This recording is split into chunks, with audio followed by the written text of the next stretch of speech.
Hello guys. तो इस session में हम एक पूरा कंप्लीट क्वेश्चन पेपर को सॉल्व करने वाले हैं।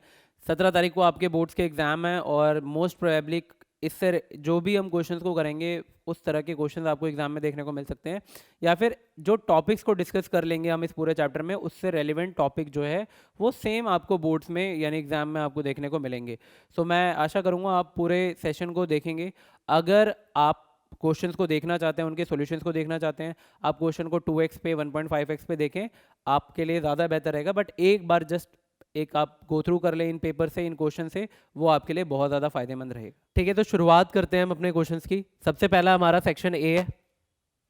सेक्शन ए जो है वो हमारे उसमें 20 MCQs है। देखो सेक्शन ए को सॉल्व करने के लिए बेसिक बात ध्यान में रखो, 20 MCQ है। अगर आप फर्स्ट अटेम्प्ट में इसको करना चाहते हो तो आप कोशिश करें कि आप बस 20 मिनट के अंदर में इनको सॉल्व करने की कोशिश करें। अगर इससे ज़्यादा समय जा रहा है आपका तो आप किसी भी क्वेश्चन में 1 मिनट से अगर ज़्यादा जा रहा है आपका तो आप उसे स्किप कर दें, वो आपके लिए बेहतर रहेगा, ताकि आप वो टाइम जो है जो 2 मार्क्स या 3 मार्क्स या 5 मार्क्स या 4 मार्क्स के क्वेश्चन है उनमें हम दे सकें। ज़्यादा बातें किए बगैर हम क्वेश्चन को स्टार्ट करते हैं। सबसे पहला क्वेश्चन है, LCM and HCF of two rational number are equal. हमें क्या बोला है, हमारा एलसीएम और एचसीएफ क्या है, बराबर है। तो बताओ वो नंबर क्या होंगे। भाई अगर कोई दो नंबर है उनके एलसीएम और एचसीएफ बराबर होते हैं तो ऐसा तभी पॉसिबल है जब वो दोनों नंबर भी क्या होंगे, इक्वल होंगे। तो पहले का ऑप्शन हो जाएगा ए, सिंपल सा क्वेश्चन था। Second, if p is the root of the quadratic equation this then find the value of k। भाई p रूट है, इसका मतलब ये है कि अगर आप x की जगह p रखोगे तो ये इक्वेशन किसके बराबर हो जाएगा, जीरो के, क्योंकि ये उसको सेटिस्फाई करेगा। तो x की जगह क्या हो जाएगा, p square minus p plus Q.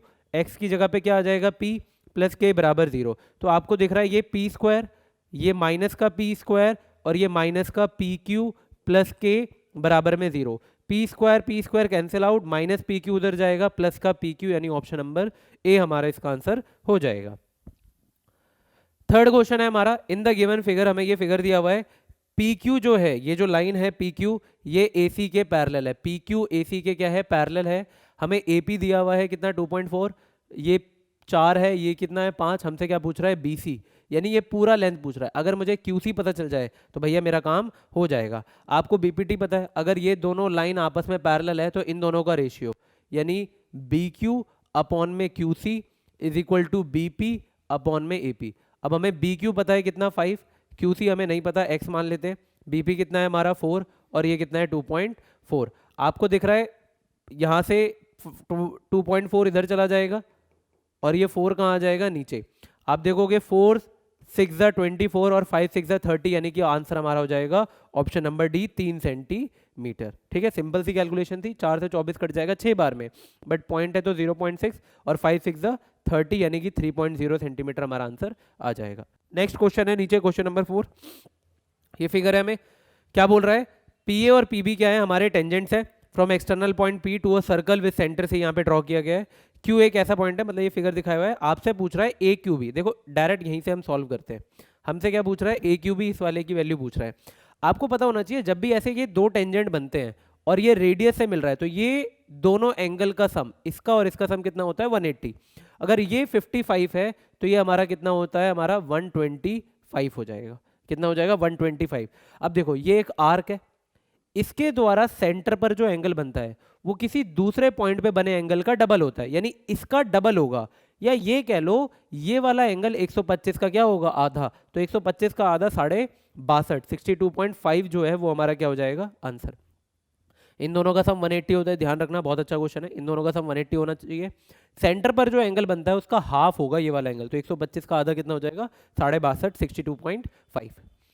Third question, mean of the frequency is 8.1। हमें मीन दिया हुआ है, सिग्मा एफ आई एक्स आई की वैल्यू दी गई है, सिग्मा एफ आई।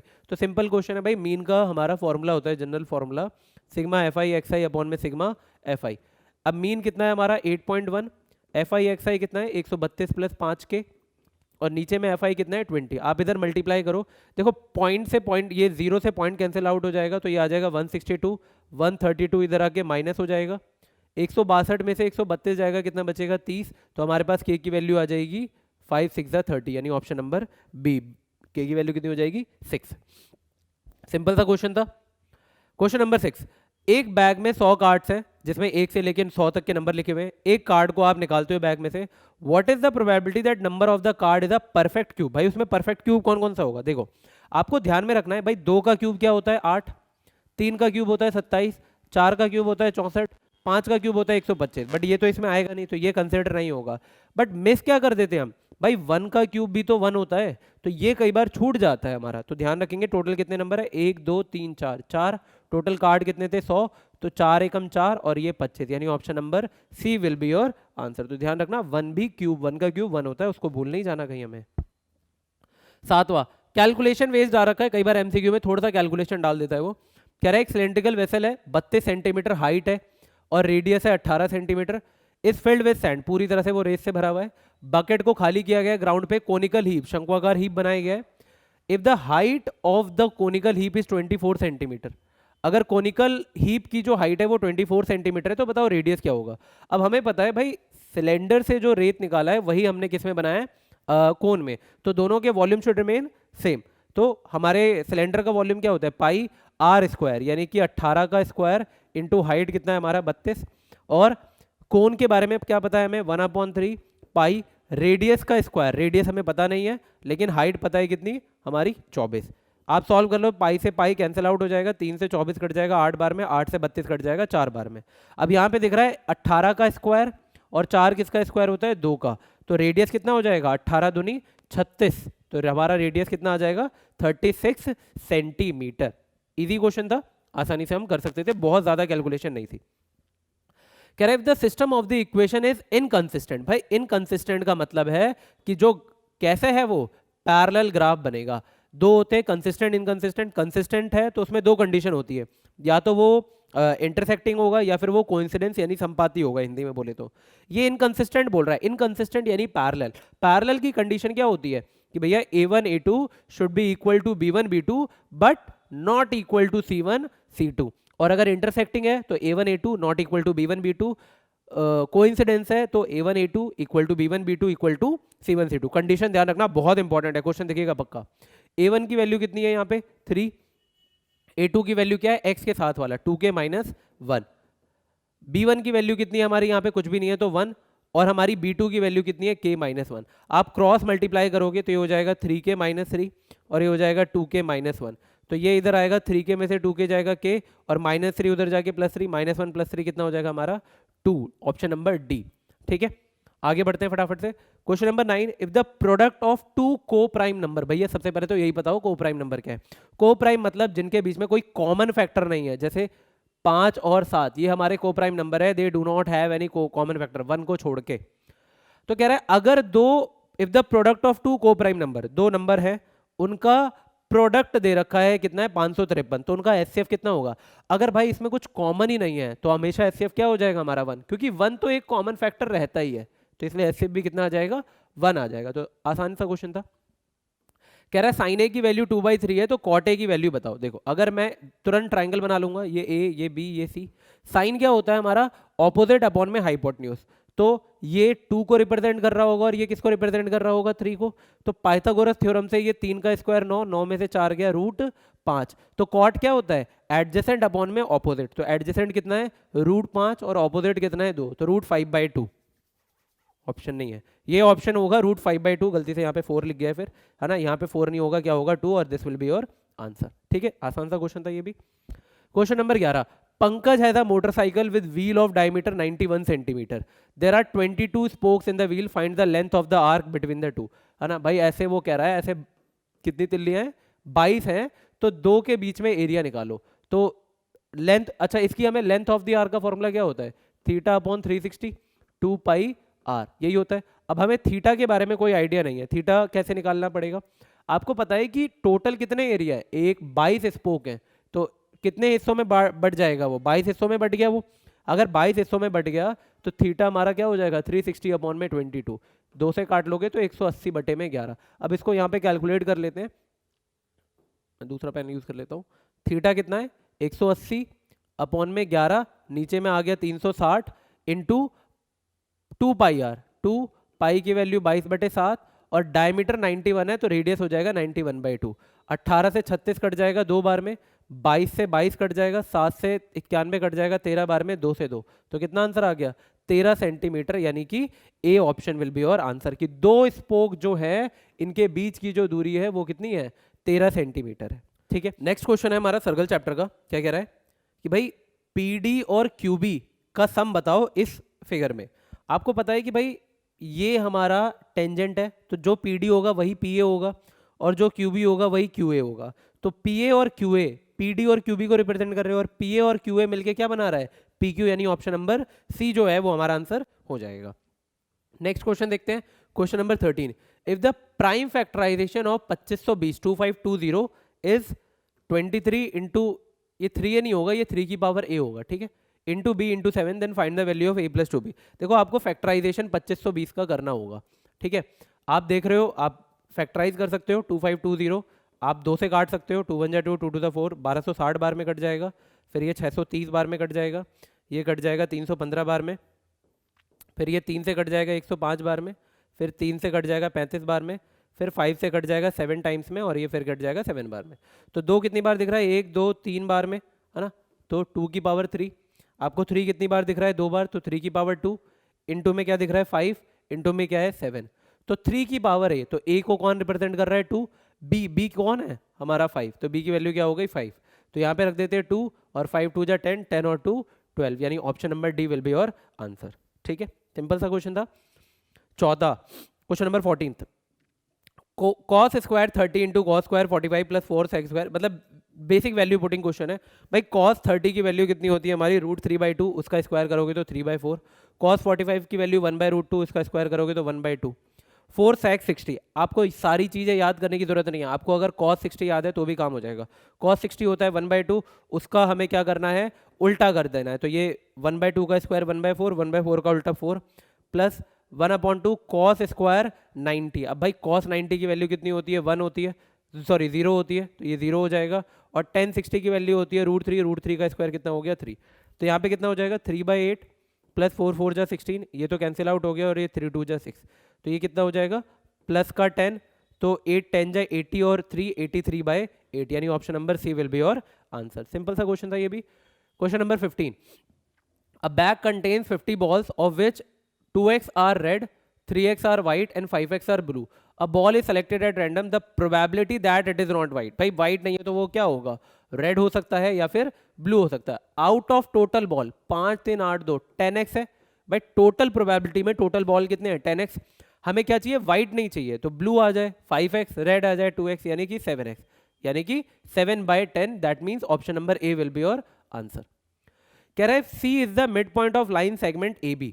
आपके पास एक लाइन सेगमेंट है A और B, हमें बोला है A के कोऑर्डिनेट है 4, एंड B के कोऑर्डिनेट्स है -2, 4। C जो है वो हमारा क्या है मिड पॉइंट है, जिसके कोऑर्डिनेट्स है 1, -1।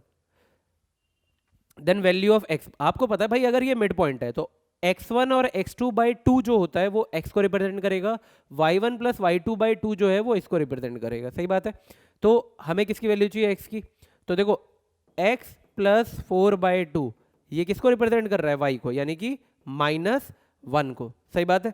अब ये 2 इधर चला जाएगा तो x plus 4 equal to -2, plus 4 उधर जाएगा तो -6 हो जाएगा, और टोटल आंसर कितना आ जाएगा -6।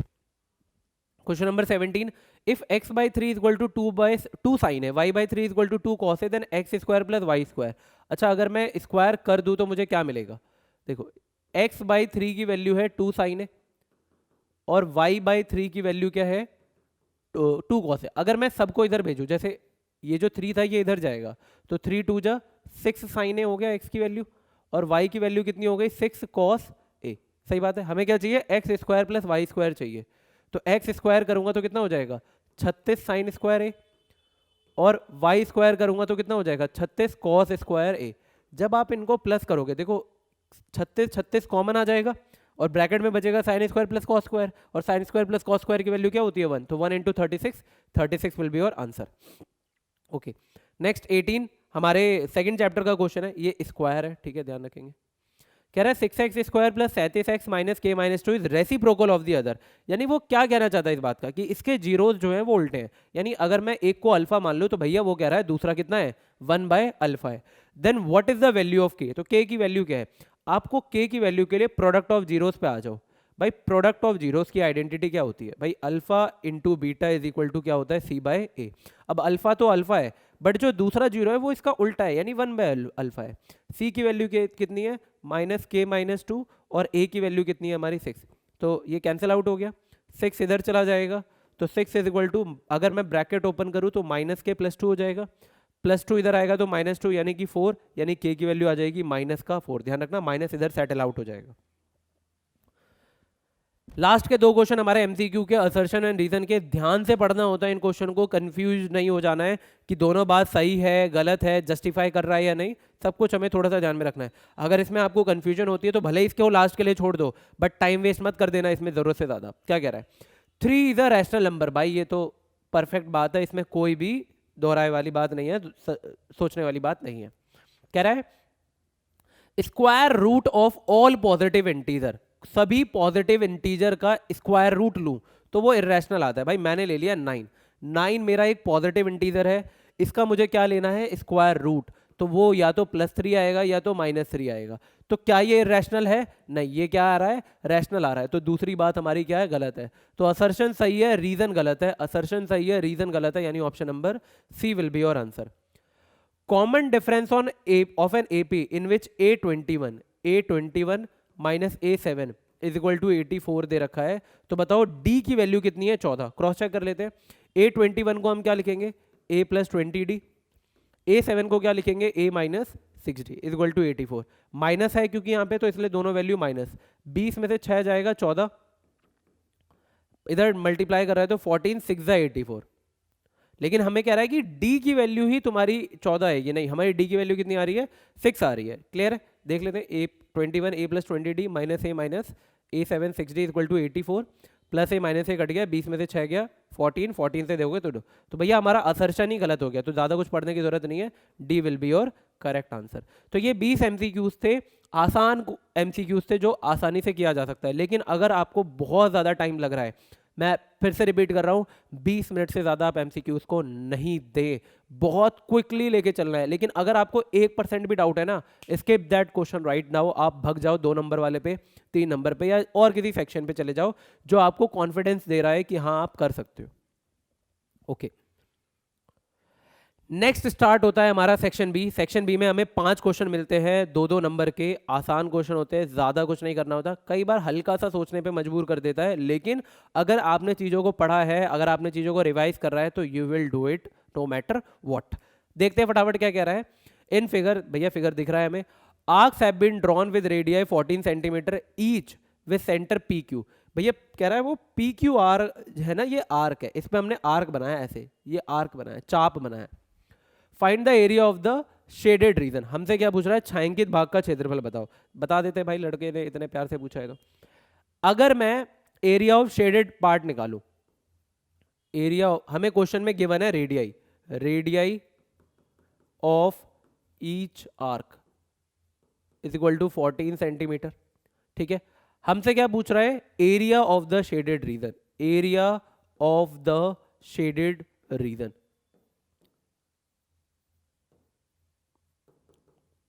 भाई हमें पता है ये एक तरह से सेक्टर ही तो बन रहा है, 3 सेक्टर बन रहे हैं, तो सेक्टर का एरिया क्या होता है is equal to 3 area of sectors, है ना, एरिया ऑफ 3 सेक्टर्स, है ना, ऐसे लिख लो, एरिया ऑफ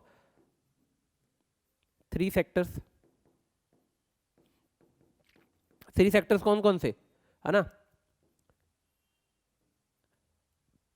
अब एरिया ऑफ सेक्टर का फॉर्मूला क्या होता है, साइड में लिख लेंगे कहीं हम, area of sector is equal to θ/360 πr²। अब रेडियस सबकी सेम है बट थीटा से अलग अलग है, यहां पे एंगल P है, यहां पे एंगल Q है और यहां पे एंगल क्या है R। तो पहले वाले के लिए P/360 πr², दूसरे के लिए Q/360 πr², और तीसरे के लिए R/360, है ना, πr²। ठीक है, यहाँ पे स्मॉल आर यूज़ कर लेना, ज़्यादा बेहतर रहेगा। अब आपको पता है पाई सब में कॉमन है, 360 नीचे डिनोमिनेटर में कॉमन है, और रेडियस सबकी क्या है, सेम है, तो आप सबको कॉमन ले सकते हो। तो कॉमन लोगे तो क्या मिलेगा, पाई आर स्क्वायर अपॉन में 360 कॉमन आ जाएगा। यहाँ पे क्या मिलेगा, P plus Q plus R. अब एक बात बताओ, ये ट्राइंगल नहीं बन रहा, P Q R is a triangle, और ट्राइंगल के तीनों एंगल का सम कितना होता है, 180। यानी कि मैं इसकी जगह पे पाई की वैल्यू 22/7, हमें कुछ बोला तो है नहीं, ठीक है, 1/360 इंटू रेडियस का स्क्वायर, रेडियस कितना था हमारा 14, तो 14 आ जाएगा, और इस p plus Q plus R की जगह पे कितना लिख दूंगा मैं, 180। This will be your answer. आप देख रहे हो 18 से 360 कट जाएगा 2 बार में, 14 से ये 14 कट जाएगा, 14 और 22 को मल्टीप्लाई कर लो, 14 दूनी 28 होता है, और ये आ जाएगा 308 सेंटीमीटर स्क्वायर, ठीक है, सेंटीमीटर स्क्वायर। ये हमारा सिंपल सा क्या हो जाएगा, आंसर हो जाएगा, ठीक है। तो 2 नंबर का क्वेश्चन था, आसान सा था, ज़्यादा कुछ हमें करने की जरूरत नहीं थी। एक और आ जाते हैं क्वेश्चन नंबर 22 पे, वो हमारा एरिया रिलेटेड टू सर्कल का था, ये हमारे सर्कल चैप्टर का है। कह रहा है फिगर दिखाया हुआ है आपको, ए बी डायमीटर है, इन सेंटर है ओ, ए सी क्या है हमारा, कॉर्ड है, ए सी जी वाई बिल्कुल, बी ए सी 30 है ना, बी ए सी जो है हमारा 30 है, इसको हम रफली समझते हैं पहले, ठीक है। तो show that B C is equal to B D, B C और बी डी आपस में बराबर है, ये हमें दर्शाना है, कोई बात नहीं। एक बात बताओ, ये सेंटर है, तो ये भी भैया क्या हो गया, मेरा रेडियस हो गया। अगर ये रेडियस है, ये रेडियस है, तो ये एक ट्राइंगल बन रहा है। अगर ट्राइंगल में अपोजिट साइड बराबर है, तो भैया अपोजिट एंगल भी क्या होंगे, बराबर। यानी ये 30 डिग्री का है, तो आप बोल सकते हो कि सर ये भी 30 डिग्री का है, नो डाउट इसमें, क्लियर है। अच्छा, ये हमारा 30 डिग्री का हो गया, तो क्या मैं बोल सकता हूं कि ये कितने का हो जाएगा, 60 का। किसी भी ट्राइंगल में दो एडजेसेंट एंगल का सम एक्सटीरियर एंगल के क्या होता है, बराबर होता है, तो ये कितने का हो गया, 60 का। अच्छा, ये रेडियस है, तो भैया ये भी मेरा क्या है, रेडियस है, तो इन दोनों का सब, ये दोनों भी आपस में क्या होने चाहिए, बराबर। अब अगर ये 60 हो गया, तो ये दोनों भी कितने कितने के होंगे, 60 के, तभी तो 60 60 60 180 बनेगा, तो ये हमारा एंगल निकल गया। अच्छा, ये 60 है, तो मेरा ये कितने का हो गया, 120 का हो गया। यहाँ पे और कुछ बोला गया था क्या, नहीं बोला गया था, ठीक है, ये 120 का हो गया। अब इन दोनों को हमें बराबर दिखाना है, तो ये दोनों बराबर कैसे दिखाएंगे, अब इस पे फोकस करो। दूसरा मैं पेन ले लेता हूँ, क्या ले लूँ, गुलाबी ले लेता हूँ, चलो। ये रेडियस है, ये टेंजेंट है, इनके बीच में 90 डिग्री का एंगल बनेगा, तो अगर ये 60 हो गया, तो ये बचा हुआ कितने का होगा, 30 का। ये 30 का, ये 120 का, तो ये भी कितने का होगा, 30 का, तभी तो पूरा 180 बनेगा। देखो, opposite angles are equal, so opposite side will also be equal. तो आपको इसी पैटर्न में ही जाना है, मैं इसको प्रॉपर सॉल्व नहीं करा रहा, मैंने आपको समझा दिया ये क्वेश्चन कि भाई ये 30 था, तो ये 30 होगा, because both radius are equal. और अगर रेडियस ये दोनों 30 हैं, तो ये कितना हो जाएगा, 60, क्योंकि किसी भी ट्राइंगल में sum of adjacent angle is equal to exterior angle. ये 60 है, तो ये 60 60 हो गए, क्योंकि ये दोनों क्या थे, रेडियस थे, बोथ वर इक्वल। रेडियस और टेंजेंट जो पॉइंट ऑफ कांटेक्ट होता है, उसके बीच में कितने डिग्री का एंगल बनता है, 90 का। अगर ये 60 का हो गया, तो ये लड़का बचा 30 का। ये 120 हमने देख लिया था, लीनियर पेयर से बोल सकते हो आप। अब अगर ये 120 है, ये 30, 150, ट्राइंगल के तीनों एंगल का सम 180, 120 120 और 30 150, so this will become 30 degree, 180 तब बन जाएगा। If in a triangle opposite angles are equal, then opposite sides will also be equal, ठीक है। तो इसलिए हमारा BC और BD क्या हो जाएंगे, बराबर। तो सिंपल सा क्वेश्चन था, जो आसानी से किया जा सकता था। आई होप आपको ये चीजें समझ में आई होंगी, ठीक है। मैं थोड़ा सा तेज लेके चल रहा हूँ इस क्वेश्चन को, मैं चाहता हूँ कि ये जो 3 घंटे का पेपर बना है, इसको हम कम से कम समय में सॉल्व कर सके, आप समझ सको ज्यादा से ज्यादा। ओके, प्रूव दैट, ट्रिग्नोमेट्री का क्वेश्चन है, 1 cosec minus cot minus 1 sine equal to 1 sine minus 1 cosec plus cot. इसको बहुत सारे तरीके से किया जा सकता है, 2 तरीके से तो सोच ही सकते हैं। पहला तो यही है कि भैया दुनिया जानती है साइन कॉस में बदलो, लेकिन जब कोसेक माइनस कॉट और कोसेक प्लस कॉट देखता हूं ना, तो मेरी तीसरी आंख खुल जाती है। आज शिवरात्रि, हम तीसरी आंख खोलेंगे अपनी। भाई हमें पता है cosec square theta minus cot square theta की वैल्यू क्या होती है, 1, ठीक है। मैं इसको समझा रहा हूं, ये आपके आगे क्वेश्चनों में भी काम आएगा। मैं बोल सकता हूं ए स्क्वायर माइनस बी स्क्वायर की वैल्यू 1 है, तो ए स्क्वायर माइनस बी स्क्वायर क्या होता है, ए प्लस बी, और भैया ए माइनस बी। कोनो दिक्कत नहीं होनी चाहिए आपको इस बात पे। मैं यहां से एक बात बोल सकता हूं कि इनके बीच में क्या हो रहा है, मल्टीप्लाई। मैं इसको उठा के इधर भेज दूं तो कोई गलत बात होगी क्या, भाई ये cosec theta plus cot theta है, ठीक है। ये इधर मल्टीप्लाई कर रहा है, तो ये इधर आगे क्या कर सकता है, डिवाइड दे सकता है। यानी इन दोनों के बीच में एक इनवर्स का रिलेशन होता है। कोसैक प्लस कॉट जो होता है 1 अपॉन कोसैक माइनस कॉट के बराबर होता है। इसी तरह उल्टा भी बोल सकते हो कि कोसैक माइनस कॉट जो है 1 अपॉन कोसैक प्लस कॉट के बराबर होता है। हम यहीं पे ये काम करने की कोशिश करते हैं, ठीक है। LHS, क्योंकि 2 नंबर का क्वेश्चन है, बहुत ज्यादा कुछ करने की जरूरत नहीं है आपको, सिंपल फॉर्म में अगर आप कर सकते हो ये, बट हाँ ये आपको लिखना पड़ेगा। 1 अपॉन कोसैक माइनस कॉट को हम क्या बोल सकते हैं, cosec theta plus cot theta. इसको एक्सप्लेन करने के बाद 1 upon sine theta, sine theta का उल्टा क्या होता है, कोसैक थीटा। तो मुझे दिख रहा है minus cosec plus cosec, cosec से कोसैक कट गया, बचा कितना, कॉट थीटा, ठीक है। RHS पे आ जाओ भाई। 1 अपॉन साइन थीटा जो दिख रहा है मुझे, उसको मैं क्या लिख सकता हूं, cosec theta minus 1 by cosec. भाई 1 अपॉन कोसैक प्लस कॉट उल्टा किसका होगा, कोसैक माइनस कॉट के बराबर होगा, तो माइनस का कोसैक माइनस कॉट थीटा। अब अगर ब्रैकेट आप खोलोगे तो cosec theta minus cosec theta और माइनस माइनस प्लस का कॉट थीटा, तो कोसैक से कोसैक कट गया, क्या मिला, कॉट। तो LHS किसके बराबर है, RHS के, ठीक है। तो ये एक छोटी सी चीज है। सेम यही पैटर्न कहाँ देखने को मिल सकता है, टेन और सेक का भी ऐसे ही रिलेशन होता है, तो उसमें भी ध्यान में रखना, आपको ये क्वेश्चन वहां भी दिख सकता है। तो एक अच्छा क्वेश्चन है 2 नंबर के लिए, क्योंकि बहुत ज्यादा कुछ करना नहीं था, so could be done easily. Okay, अगला हमारा ट्राइंगल भैया आ गए। DNER points on AB and AC such that D equal to DE parallel BC होना चाहिए। यहाँ पे वो कह रहा है DE और BC जो है वो पैरेलल है, समांतर है। DE जो है वो BC के क्या है, पैरेलल है। AD BD बराबर है, क्या ही ये तो घटिया सा क्वेश्चन हो गया। चलो, AD और BD आपस में क्या है, बराबर। AE की वैल्यू 4.5 है, तो हमसे AC की वैल्यू पूछ रहा है, ये पूरा पूछ रहा है। अरे यार बहुत ज्यादा ही आसान हो गया क्वेश्चन, खैर देख लेते हैं, अब कर लिया। देखो इसमें ज्यादा कुछ करा नहीं रहा मैं, तुम्हें पता है D जो है वो BC के पैरेलल है, तो थेल्स थ्योरम या जो बेसिक प्रोपोर्शनैलिटी थ्योरम है, किसी भी ट्रायंगल में दो साइड से कोई लाइन जा रही है, अगर वो तीसरी साइड के पैरेलल है तो वो उन्हें 2 बराबर रेशियो में बांटेगा, यानी AD अपॉन में BD जो है वो बराबर हो जाएगा AE अपॉन में EC, ठीक है। अब मुझे पता है AD BD इक्वल है, तो ये 1/1 आ जाएगा। AE 4.5 है, EC मुझे पता नहीं है, तो EC भी कितना आ जाएगा, 4.5, ठीक है। और पहले भी पता चल रहा था भैया अगर ये बराबर है तो ये 1:1 है, अगर ये बराबर है यानी 1:1 है, तो जो रेशियो यहाँ होगा वो भी यही होगा ना, यानी वैल्यू शुड रिमेन सेम। तो ये भी कितना आ जाता है, 4.5, 4.5, 4.5 कितना आ जाएगा, 9। सिंपल सा क्वेश्चन था ये, ज्यादा कुछ करना नहीं था, तो ध्यान रखेंगे। Okay next, okay so next question है हमारा क्वेश्चन नंबर 25, कह रहा है find the largest 4 digit number which when divided by 4, 7 and 13 leaves a remainder 3 in each case. First chapter का बहुत ही बेहतरीन सा क्वेश्चन है। कह रहा है बताओ सबसे 4 डिजिट का सबसे बड़ा नंबर। देखो अगर ये सिर्फ एक नॉर्मल क्वेश्चन है तो 4 डिजिट का सबसे बड़ा नंबर होता है 4 बार 9, इससे बड़ा कुछ नहीं है, क्योंकि एक नंबर जोड़ते ही वो कितना हो जाएगा, 10,000 हो जाएगा, जो कि 5 डिजिट का है। लेकिन ये आंसर नहीं है, क्योंकि वो क्या कह रहा है, 4 डिजिट का जो सबसे बड़ा नंबर है विच व्हेन डिवाइडेड बाय 4, 7 एंड 13, इन तीनों से डिवाइड देने पर हर बार कितना रिमाइंडर बचता है, 3। तो अपने 4 डिजिट के सबसे बड़े नंबर को ढूंढना है जो 4, 7 और 13 से डिवाइड हो जाए। इससे डिवाइड होने के लिए हमें क्या निकालना पड़ेगा, इनका एलसीएम, क्योंकि जो भी इनका एलसीएम होगा वो 4 से भी कटेगा, 7 से भी कटेगा और 13 से भी कटेगा, ठीक है। अगर आपको कोई ऐसा नंबर चाहिए जो किन्हीं नंबरों से कट जाए, तो आप इन नंबरों का क्या निकालो, एलसीएम निकालो, आपको आंसर मिल जाएगा। तो 4 एलसीएम हम निकालेंगे of 4, 7 and 13 by using prime factorisation method. हालांकि करने की जरूरत नहीं पड़ेगी, क्योंकि मुझे दिख रहा है कि तीनों के तीनों को प्राइम नंबर है, और को प्राइम नंबर का अगर आपको एलसीएम निकालना है तो कुछ लफड़ा नहीं करना, डायरेक्ट क्या कर देना है, मल्टीप्लाई कर देना है। 13 4 जा 52, 52 को 7 से मल्टीप्लाई करोगे तो आ जाएगा 364, 364 आ गया। यानी मेरा जो ये नंबर है 364, ये इन तीनों से डिवाइड हो जाएगा। लेकिन हमें 4 डिजिट का एक नंबर चाहिए, तो हम अपने नंबर को 4 बार 9 को इससे क्या करते हैं, डिवाइड। देखते हैं कि क्या ये इससे कट रहा है कि नहीं।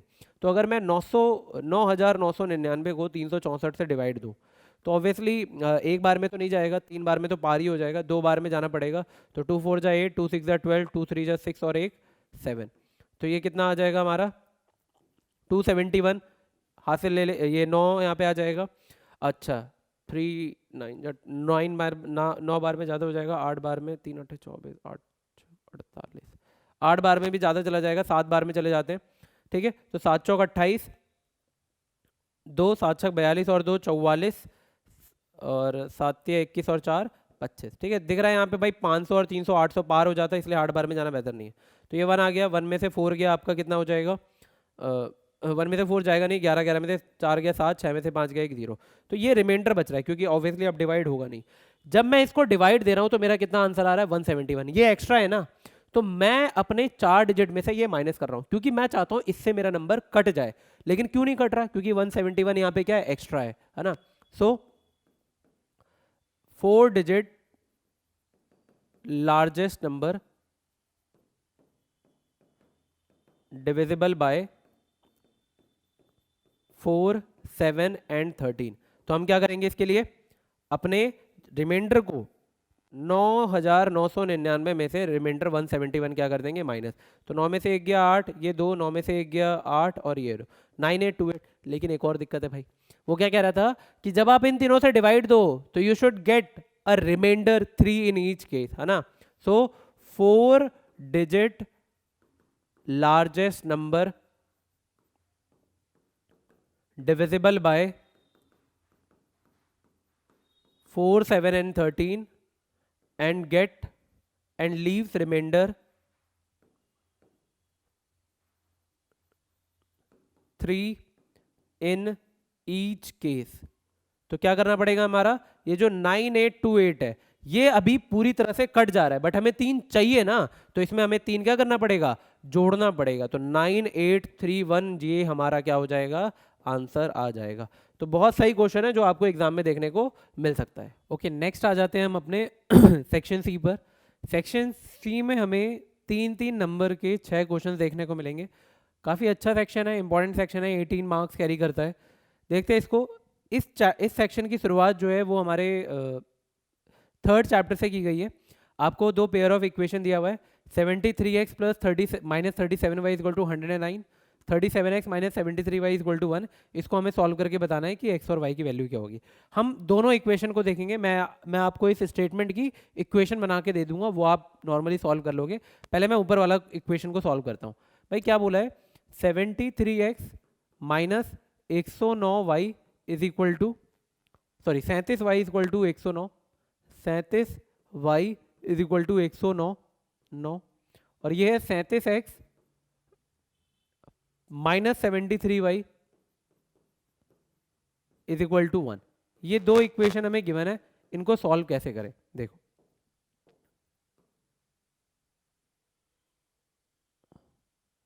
इनको सॉल्व करने के लिए आपको क्या ध्यान में रखना है, देखो प्राइम नंबर है, बड़े ही अजीब प्राइम नंबर है। अगर आप सोचो कि किसी को मल्टीप्लाई करके एक्स को कंपेयर करे जाए, बराबर करा जाए, तो बहुत ज़्यादा कैलकुलेटिव और टाइम टेकिंग हो जाएगा। उससे बचने के लिए हम क्या कर सकते हैं, हम यहाँ पे क्या करेंगे, इन दोनों इक्वेशन को एक बार ऐड करेंगे और एक बार सब्ट्रैक्ट करेंगे। मैं क्या करता हूँ, ऐड कर रहा हूँ फर्स्ट एंड सेकेंड, यानी ये आपस में ऐड हो जाएंगे। तो 73 और 37 आपको दिख रहा है ये 110x हो जाएगा, और जब ये ऐड होगा तो माइनस माइनस भी प्लस हो जाएगा, बट साइन माइनस का आएगा, ये हो जाएगा 110y। 109 में 1 जोड़ोगे तो कितना आ जाएगा, 110। सही बात है, इनको ऐड करने पर 110 110 110 सब 110 से डिवाइड हो जाएगा। So divide by 110 both side,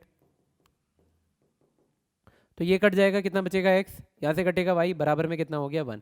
ये हमारा एक नया इक्वेशन हो गया, इक्वेशन नंबर 3 जो हमारे इनसे ही बना है। फिर मैं क्या करूंगा, एक बार ऐड करना है और एक बार हमें क्या करना है, सब्ट्रैक्ट।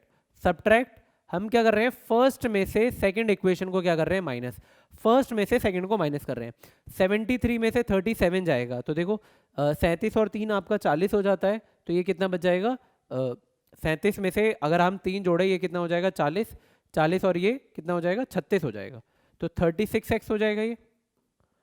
यहाँ पे जब आप 37 में से ये माइनस करोगे तो देखो ये 37y है, माइनस कर रहे हो किसको, माइनस 73 को, तो माइनस माइनस प्लस हो जाएगा, तो 37 में से ये प्लस का 36y हो जाएगा, और 109 में से 1 जाएगा तो कितना बचेगा, 108। आपको दिख रहा है 36 भी 36 से कट जाएगा, ये भी, और 108 भी 36 से कट जाता है, 36 3 108। So divide by 36 both side, दोनों तरफ हम क्या कर रहे हैं, 36 से डिवाइड दे रहे हैं, तो ये कितना हो जाएगा x, ये कितना हो जाएगा y, और ये कितना हो जाएगा 3। ये हमारा इक्वेशन नंबर क्या हो जाएगा, 4। अब बस इन दोनों को सॉल्व करो, आपका आंसर मिल जाएगा, है ना। जब भी दोनों वैल्यू सेम है बट एक पॉजिटिव एक नेगेटिव है, अब आप इनको ऐड करो। क्या करो, फिर से ऐड 3 एंड 4 को आप ऐड करोगे, तो ये x माइनस वाई है और ये x प्लस वाई है, दोनों साथ में आ जाएगा, और ये 1 और ये 3 जोड़ के कितना हो जाएगा 4, minus Y positive Y cut गया, कितना हो गया 2x equal to 4, so x की वैल्यू हमारी कितनी आ जाएगी 2। ठीक है, put x in equation third या फोर्थ जहाँ पे आपका मन करे। आपका थर्ड इक्वेशन क्या है, x minus Y is equal to 1, x की वैल्यू कितनी है 2, तो 2 माइनस वाई की वैल्यू 1 आ गई, प्लस का 1 इधर आएगा माइनस 1 हो जाएगा, सो y की वैल्यू कितनी आ गई हमारी 1। तो ये हमने अपने पेयर ऑफ इक्वेशन को सॉल्व कर लिया है। ठीक है, तो आसान सा क्वेश्चन था, किया जा सकता था। अब आ जाते हैं स्टेटमेंट वाले पे। इसकी मैं इक्वेशन बनाता हूँ, मैं रफली सॉल्व कर रहा हूँ, आप एक बार इसको समझ लें, आप खुद से ट्राई कर पाएंगे। भाई चंपा हमारी एक लड़की है, went to sale to purchase some pants and skirts, है ना, कुछ पैंट और कुछ स्कर्ट्स बेचने जाती है। When her friend asked her how many of each she had bought, एक दोस्त उससे पूछती है भाई तूने कितने खरीदे हैं, तो वो क्या कहती है, the number of skirts, skirts की जो संख्या है, is two less than twice the number of pants purchased. ठीक है भाई, दो अलग अलग चीज है, तो मान लेते हैं हमारे पास उसने पैंट्स एक्स खरीदी और स्कर्ट क्या खरीदी है वाई। अब इन दोनों में रिलेशन सेटिस्फाई करवाया जा रहा है। मुझे दिखाई दिया, मैंने जब क्वेश्चन पढ़ा तो मुझे दो स्टेटमेंट दिखे, एक तो यहाँ पे कुछ बात की गई है, एक यहाँ पे देखो, the number of skirt is 4 less than 4 times the number of pants purchase. तो इससे पता चल गया कि दो इक्वेशन लीनियर इक्वेशन बनेगी। पहला लाइन क्या कहता है, द नंबर ऑफ स्कर्ट्स, भाई नंबर ऑफ स्कर्ट क्या है y, is 2 less than twice the number of pants purchased. भाई एक्स जितने पैंट्स खरीदे हैं उसके ट्वाइस से दो कम है हमारे क्या नंबर ऑफ स्कर्ट्स। तो इक्वेशन अगर मैं फॉर्म करूं तो या तो ये इसको ऐसे ही रहने दो इक्वेशन, है ना, सब्स्टिट्यूशन मेथड से कर पाओगे आप। फिर क्या कह रहा है, also the number of skirts, the number of skirt is 4 less than 4 time the number of purchased pants purchased. जितने पैंट खरीदे उसके 4 से कितने कम है 4 कम है। तो आपके पास ये दो इक्वेशन आ गए, है ना, एक y equal to 2x minus 2 और एक y equal to 4x minus 4। आप चाहो तो x को इधर ला सकते थे कि y minus 2x equal to minus 2, ये इक्वेशन फर्स्ट बना देते आप, और यहाँ से y minus 4x is equal to minus का 4। आपके पास दो सिंपल इक्वेशन बन गए। आपके पास जो मेथड ठीक लगे, सब्स्टिट्यूशन एलिमिनेशन, आप वो लगा के सॉल्व कर सकते हो। तो इजी क्वेश्चन था, कोई मुश्किल नहीं था। बढ़ते हैं आगे हमारे नेक्स्ट क्वेश्चन पे। नेक्स्ट है हमारा question number 27, prove the trigonometry वाला क्वेश्चन है। 1 upon cot square theta plus 1 upon 1 minus tan square theta. अच्छा ध्यान रखना, ये 2 जो है ये 2 नहीं है, ये यहाँ पे क्या है स्क्वायर है। ठीक है, ये क्या है हमारे स्क्वायर है, है ना। तो 1 upon cot square theta plus 1 upon 1 minus tan square theta equal to 1 upon 1 minus sine square theta. देखो जब भी इस फॉर्म में क्वेश्चन दिख जाए ना लिखा हुआ, तो इसका मतलब ये है यहाँ पे LHS RHS दोनों को ही सॉल्व करना पड़ेगा, तभी आपको आंसर मिलेगा। और में ये है sec theta 1 minus sine theta sec plus tan theta, इसकी वैल्यू क्या है 1। देखो ये मुझे एक सिंपल सा आसान सा दिख रहा है कि डायरेक्ट चेंज करूंगा मुझे आंसर मिल जाएगा। मैं इसको पहले सॉल्व कर लेता हूँ, मैं यहीं पे इसको सॉल्व कर सकता हूँ। देखो सेक को तो मैं 1 अपॉन कॉस थीटा लिख सकता हूँ, इसमें कोई डाउट नहीं होना चाहिए, 1 माइनस साइन थीटा, इसको नहीं छोड़ता हूँ मैं। ये सेक प्लस टेन है, तो सेक को क्या लिख सकता हूँ 1 अपॉन कॉस थीटा, और टेन को क्या लिख सकता हूँ मैं sine theta plus sine theta upon में कॉस थीटा। अभी हम किसको सॉल्व कर रहे हैं, LHS को। तो देखो 1 अपॉन कॉस थीटा तो सेम ही रहेगा, ये 1 अपॉन साइन थीटा है। ध्यान से देखा जाए नीचे बेस सेम है, तो एलसीएम भी कितना आ जाएगा कॉस थीटा, और ऊपर में क्या हो जाएगा 1 प्लस साइन थीटा। सही बात है। अब देखो क्या इक्वेशन बन रही है यहाँ पे, ऊपर में 1 माइनस साइन थीटा है, नीचे में 1 प्लस साइन थीटा है, और कॉस थीटा सब मल्टीप्लाई तो हो रहे हैं, तो कितना आ जाएगा नीचे कॉस स्क्वायर थीटा। अब मुझे दिख गया a plus b a minus b क्या होता है a square minus b square, यानी ये 1 माइनस साइन स्क्वायर थीटा है। नीचे में क्या है हमारा कॉस स्क्वायर थीटा। लिख देना, जब भी आप कोई आइडेंटिटी का इस्तेमाल करें आप कोशिश करें उसको अपने आंसर में शो कर दें, है ना, तो वो आपका ज़्यादा परफेक्शन में चला जाता है। अब 1 minus sine square theta cos square theta, हमें पता है 1 माइनस साइन स्क्वायर थीटा किसके बराबर होता है कॉस स्क्वायर थीटा के, है ना, और कॉस स्क्वायर से कॉस स्क्वायर कट गया, कितना आ गया 1 which is equal to RHS। ठीक है, हाँ, आप यहाँ पे लिख देना ये आइडेंटिटी कि sine square plus cos square किसके बराबर होता है 1 के।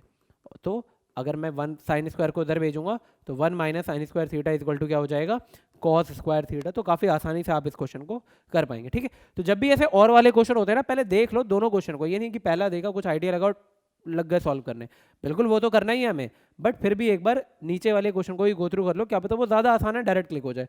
एक बार इसको देख लेते हैं, इसमें क्या है, क्या हमें क्या बोला है 1 upon cot square theta 1 upon cot square theta plus 1 upon 1 minus tan square theta is equal to 1 upon 1 minus sine square theta, 1 upon 1 minus sine square theta, minus 1 upon cos square theta, minus 1 upon cosec square theta, sorry. ठीक है, इसका हमें बराबर proof करना है। ठीक है, कैसे करेंगे इसे?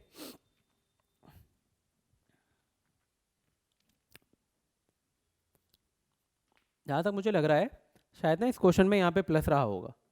ठीक है, तब जाके ये सॉल्व हो पाएगा ना। एक बार इसको क्रॉस चेक कर लेंगे। ठीक है, क्वेश्चन को मैं देख लेता हूँ। ठीक है, मुझे जहाँ तक लग रहा है यहाँ पे प्लस होगा, क्योंकि ये प्लस होगा तो ये कॉट स्क्वायर थीटा जो है ऊपर जाके टेन स्क्वायर थीटा हो जाएगा।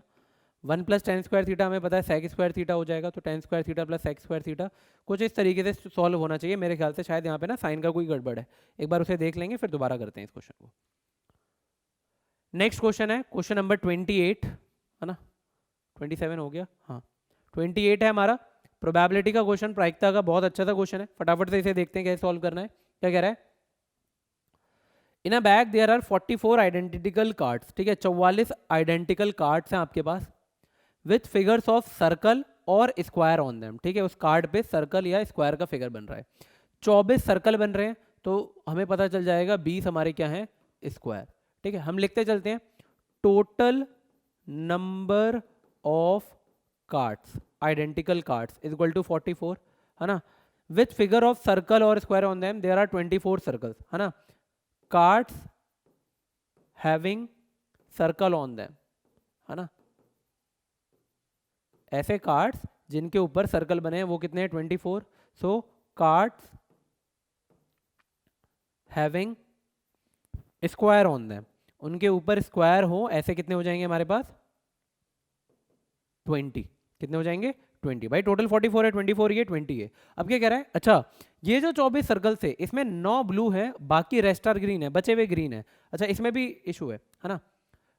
24 सर्कल कार्ड्स, इसमें से ग्रीन कार्ड्स कितने हैं? है ना, ग्रीन सर्कल कार्ड्स कितने?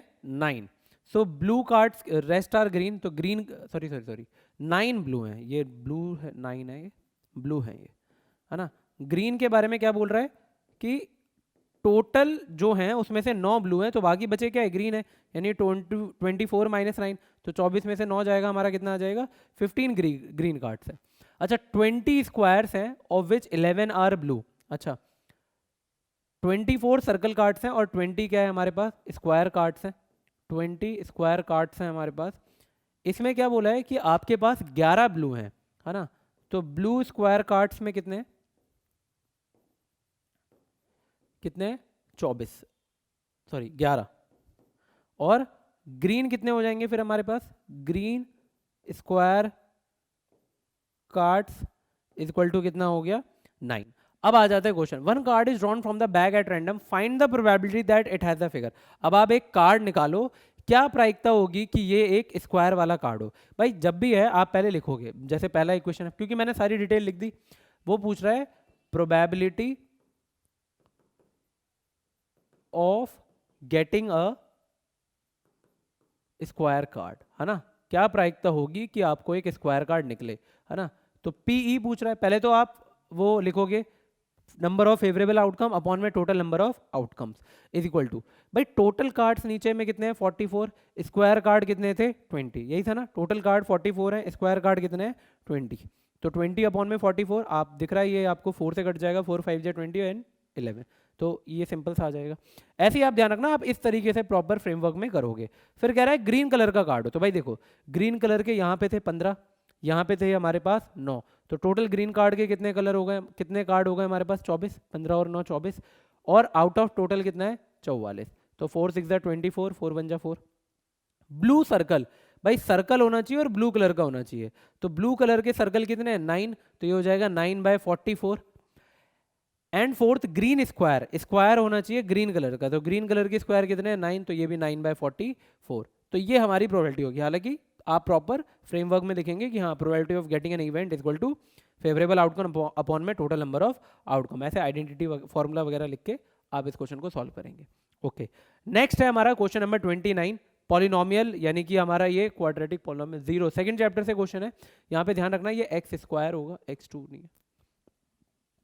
कह रहा है if alpha beta are the zeros of the quadratic polynomial, ये क्वाड्रेटिक पॉलिनोमियल है, इसके जीरोज हैं alpha and beta, form a quadratic polynomial, एक दूसरा क्वाड्रेटिक पॉलिनोमियल बनाओ जिसके जीरोज अल्फा प्लस वन और बीटा प्लस वन है। देखो मुझे एक क्वाड्रेटिक पॉलिनोमियल बनाना है जिसके जीरोज ही हैं। क्वाड्रेटिक पॉलिनोमियल बनाने के लिए है ना रिलेशन क्या होता है ना, quadratic polynomial of an of given zeros is equal to क्या है, यहाँ पे क्या रिलेशन है, x square minus x into sum of zeros है ना। हमें अपने जीरोस को क्या करना है, एक बार जोड़ना है, ऐड करना है, प्लस हमें क्या करना है, अपने जीरोस का प्रोडक्ट लेना है, प्रोडक्ट ऑफ जीरोस। सही बात है।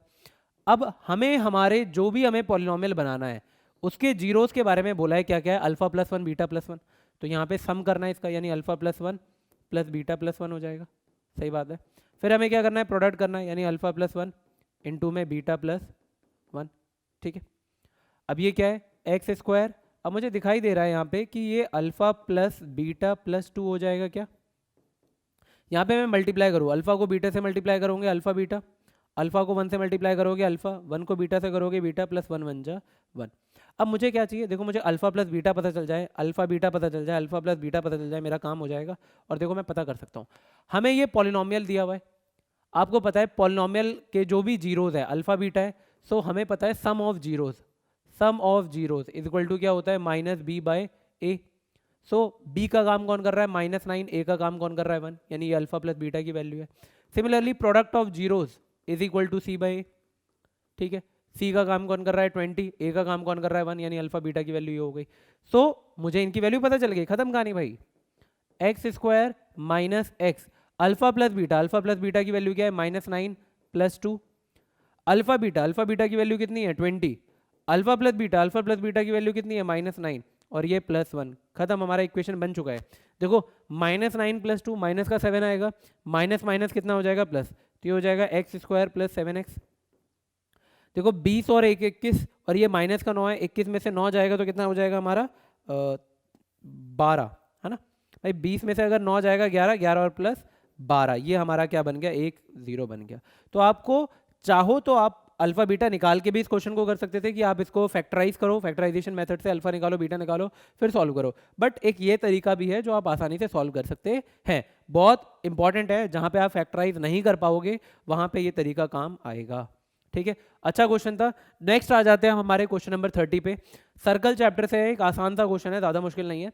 कह रहा है एक फिगर दिया हुआ है, a circle is inscribed in a triangle P Q are. Okay, P Q की वैल्यू 10 दे रखी है भाई, ये रहा पी क्यू, ये कितना है 10 सेंटीमीटर। क्यू आर कितना है अपना 8 है, ठीक है भाई 8 है। पी आर कितना है हमारा 12, ठीक है भाई 12 है। Q M R N P L निकालना है, ठीक है भाई निकाल लेते हैं, इतना तो कर ही सकते हैं लड़कों के लिए। जब भी ऐसा क्वेश्चन आ जाए आप एक सिरे से पकड़ो, यहां से पकड़ा और एक टेंजेंट को x मानो। मैं लेट कर लेता हूं, लेट, ठीक है हम लेट कर लेते हैं कि जो मेरा PL है वो क्या है x सेंटीमीटर। तो आपको पता है किसी भी एक पॉइंट से सर्कल पे दो टेंजेंट डालते हो तो उनकी लेंथ क्या हो जाएगी बराबर।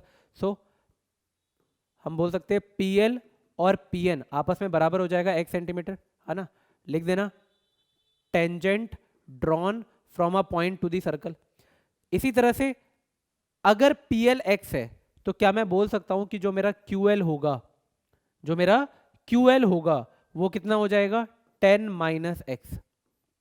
बताओ इसमें कोई दिक्कत, ये पूरा 10 है, तुमने इसको x मान लिया तो ये कितना हो जाएगा 10 माइनस एक्स। सही बात है।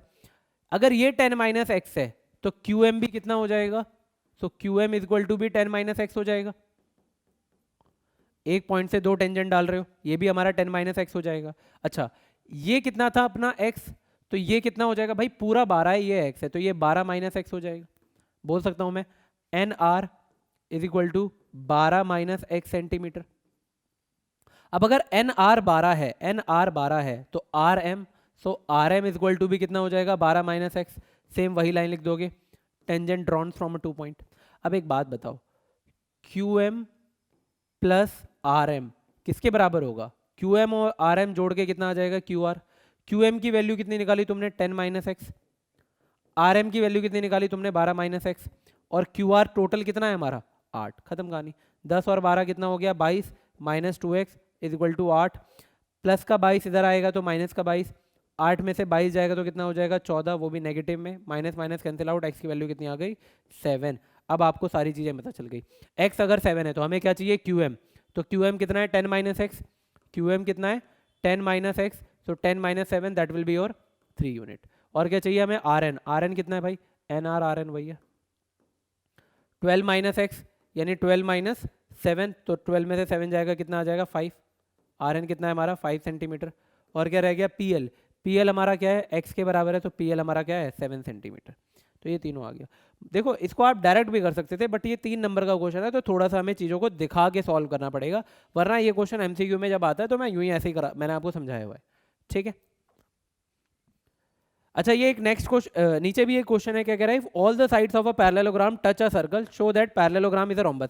भाई ये बुक का क्वेश्चन है, आपका जो 10th चैप्टर है ना उसका 10.2 एक्सरसाइज का बुक का क्वेश्चन है। एक बार इसको मैं थोड़ा सा दिखा देता हूँ एक रफ डायग्राम बना के, कि ये सर्कल है, कुछ इस तरह से फिगर फॉर्म हो रहा है। वो कह रहा है कि ये जो तुम्हारा ABCD है ना, ये A है, ये B है, ये C है, ये D है, ये यहाँ पे पॉइंट ऑफ कांटेक्ट है PQRS, ठीक है। वो क्या कह रहा है कि ABCD तुम्हारा पैरेललोग्राम है, तो प्रूफ करो ये रोम्बस है। आपको पता है कि अपोजिट साइड का सम जो हो जाता है वो बराबर आ जाता है ना। देखो ये इसके बराबर होगा, ये इसके बराबर, ये इसके बराबर, ये इसके बराबर, ये इसके बराबर, ये इसके बराबर, ये इसके बराबर, ये इसके बराबर। आप जब चारों को ऐड करोगे तो आपको क्या मिल जाएगा, AB plus CD is equal to AD plus BC, opposite side का सम मिल जाएगा।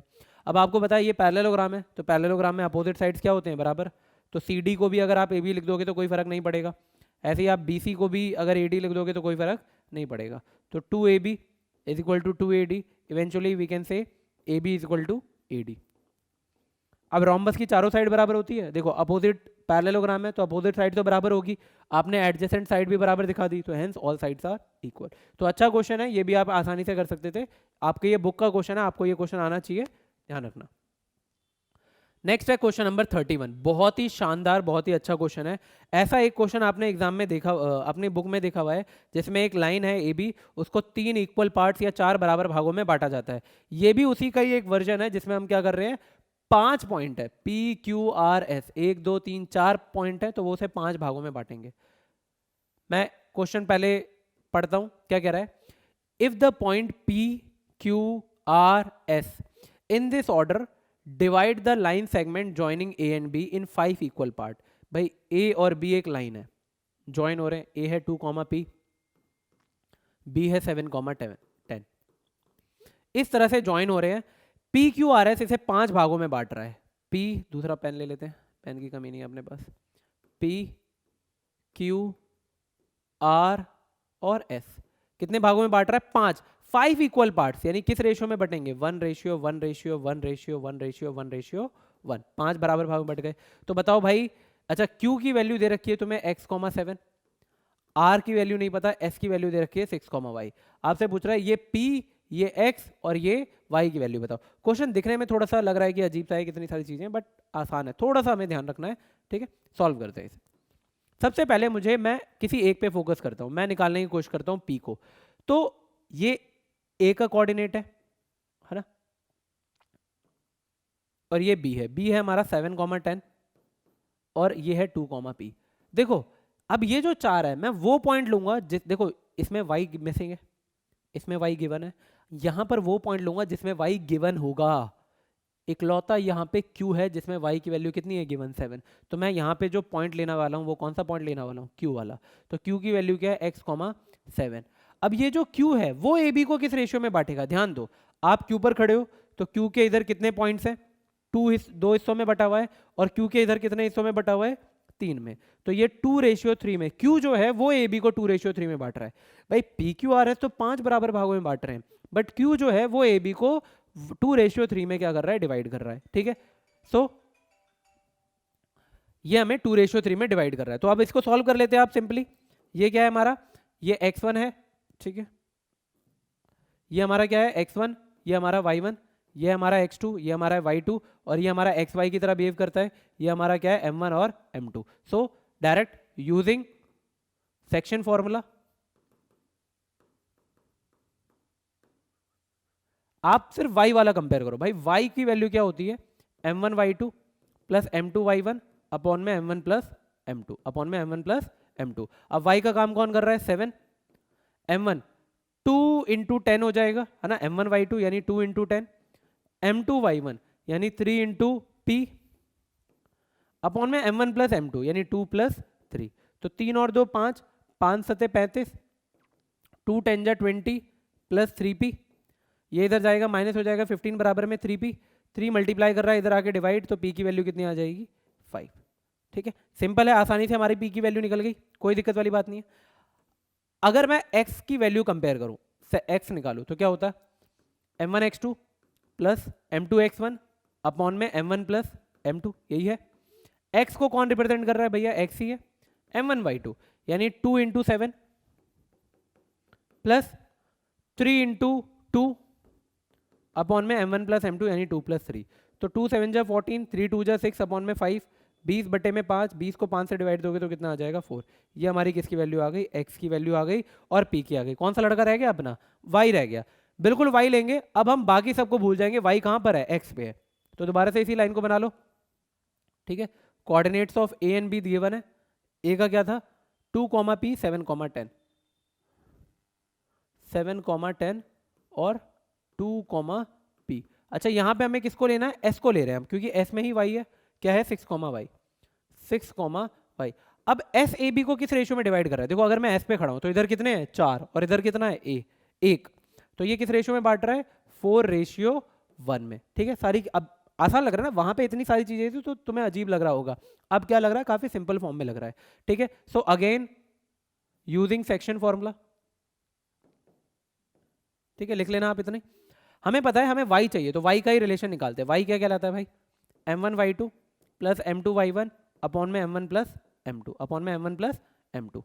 y हमें कितना है पता है, y है m1 y2 यानी 4 इंटू कितना हो जाएगा 10 प्लस m2 y1 यानी 1 इंटू p अपॉन में m1 plus m2। Sorry, p की वैल्यू हमें पता है ऑलरेडी, देखो p हम निकाल चुके हैं, कितना है 5।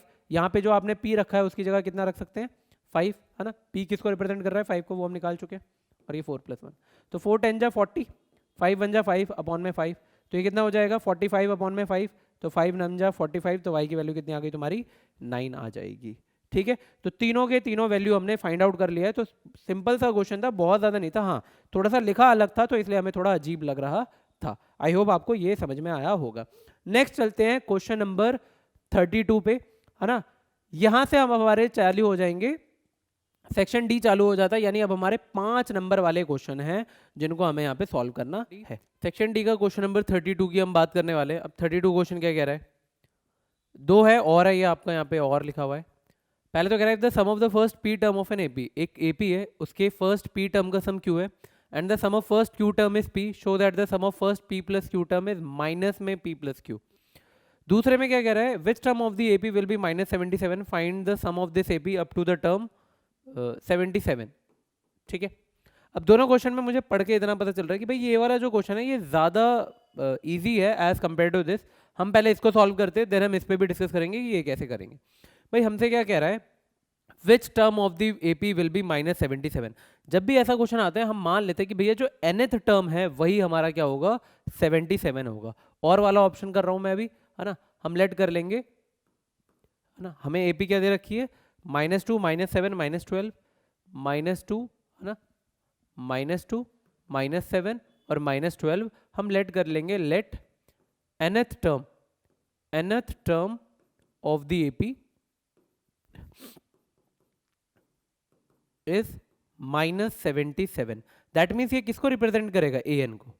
तो अब हमारे लिए एपी का आसान हो जाएगा भाई, first term of the AP is -2, common difference हमें निकालना है, हम a2 में से a1 माइनस करेंगे, अगर ये एपी है तो हमें कॉमन डिफरेंस मिल जाएगा।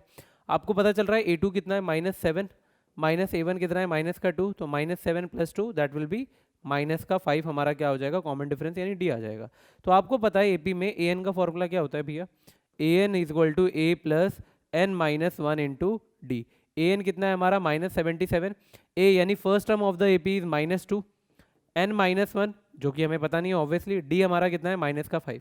-2 इधर आएगा, हमारा क्या हो जाएगा, प्लस का 2 इक्वल टू n-1 इंटू में -5, ये हो जाएगा माइनस का 75, -5 मल्टीप्लाई कर रहा है, इधर आके डिवाइड दे देगा n-1, तो माइनस से माइनस 15 5 जा 75, -1 इधर आएगा, +1 हो जाएगा, you will get n is equal to 16।